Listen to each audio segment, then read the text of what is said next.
I've never ever thought we'd go out in January to combine. I've been farming for close to 60 years now, and I've never seen anybody out in January combining. I know I couldn't get into my sheds to open the doors in most winters. There'd be too much snow around the buildings. And here we drove it out yesterday, warmed it up, greased it up, ready to go. Didn't even have to preheat it. It's a couple degrees below freezing today. Great day. We had wet weather all fall. There were delays and we couldn't get out there. The fields are wet. We did some and we just left 500 acres out for springtime. But here we are in January. Conditions are ideal. Everything's going to work fine. The wheat, I believe, is dry. And even if it's a little tough, it might be around 15, 16% moisture.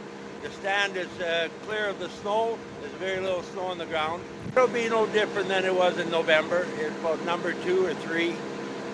It's hard red spring wheat. Well, I don't know. This is ridiculous that we have to be going out. A combine is usually a September machine. It's getting to be where it's a quarterly machine. We'll be combining in the spring, combining late in the fall, now in the middle of winter. We're so used to doing things in a normal way.